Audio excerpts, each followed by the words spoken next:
Lola ouvrit doucement les yeux, réveillée par les rayons du soleil qui illuminaient bon sa chambre. Elle resta quelques instants allongée, fixant le plafond. Aujourd'hui n'était pas un jour comme les autres. C'était son premier jour d'école. Son cœur battait vite. Elle était excitée, mais aussi un peu inquiète. Est-ce que les autres élèves seraient gentils ? Est-ce qu'elle allait se faire des amis ? Elle tourna la tête et regarda son cartable rose posé sur son lit. Il était rempli de ses cahiers tout neufs, prêts pour l'aventure. Inspirant profondément, elle murmura « Ça va aller, Lola, tu peux le faire ». D'un bond, elle sortit de son lit, enfila sa robe bleue préférée et attacha son nœud rose dans ses cheveux. Prête pour cette grande journée, elle prit un moment pour se remplir de courage avant de rejoindre son papa qui était prêt pour le départ à l'école. Main dans la main avec son papa, Lola marchait sur le chemin bordé de grands arbres. Des oiseaux chantaient et un papillon vola autour de son nez, lui arrachant un petit sourire malgré son ventre noué. « Papa !» murmura-t-elle. « Et si personne ne veut être mon ami ?»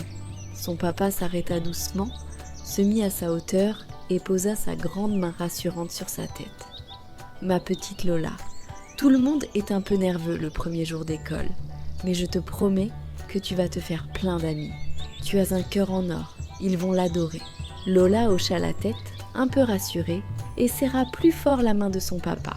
Au loin, elle aperçut l'école pour la première fois. Un grand bâtiment coloré, entouré d'un jardin où des enfants jouaient. Déjà, son cœur battit encore plus vite. Lola entra timidement dans la classe. Elle s'arrêta quelques instants, observant les élèves déjà installés. Une girafe haute et élégante, portant un t-shirt vert clair, lui fit signe de s'approcher. « Salut, je m'appelle Gigi. Tu peux venir t'asseoir à côté de moi si tu veux. » Lola sourit timidement. « Merci, je suis Lola. » Gigi l'aida à poser son cartable et lui montra la place libre près d'elle. « Ne t'inquiète pas, le premier jour, c'est toujours un peu intimidant. Mais tu verras, on s'amuse bien ici. » Rassurée, Lola s'assit et jeta un coup d'œil autour de la classe, curieuse de découvrir ses camarades. Lorsque la cloche sonna pour la récréation, Lola suivit le groupe d'élèves dans la cour. Elle hésitait à s'approcher de quelqu'un, mais un petit singe portant un t-shirt vert foncé s'approcha d'elle en tenant un ballon. « Hé, tu veux jouer avec nous ?» demanda Tito en lui tendant le ballon. Lola sourit et hocha la tête. « Oui, avec plaisir. » Ils se mirent à jouer au ballon avec d'autres élèves. Tito riait à chaque fois qu'il marquait un but et Lola se surprit à rire avec lui. À l'heure du déjeuner, Lola entra dans la cantine avec son plateau et chercha une place.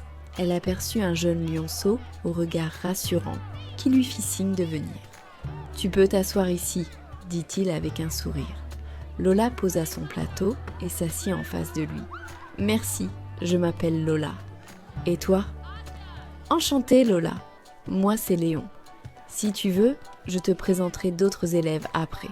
Tu verras, tout le monde est sympa ici. » Lola se sentit enfin à l'aise. De retour en classe, tous les élèves s'assirent en cercle sur des coussins moelleux. Madame Corneille ouvrit un grand livre illustré. « Aujourd'hui, les enfants, je vais vous raconter l'histoire de l'éléphant courageux et de la rivière magique. » Lola, émerveillée, écoutait chaque mot avec attention. L'histoire captiva toute la classe et la fit rêver. Pendant la récréation de l'après-midi, Lola aperçut Adil, un crocodile maladroit, essayer de grimper à une corde suspendue. Mais au lieu de monter, il se retrouva à glisser et atterrit dans un tas de sable. « Oups ! Pas facile cette corde !» dit Adil en riant de lui-même. Lola éclata de rire avec d'autres élèves, appréciant sa bonne humeur malgré tout. Sur le chemin du retour, Lola sautillait de joie en tenant la main de son papa. « Papa, tu sais quoi ?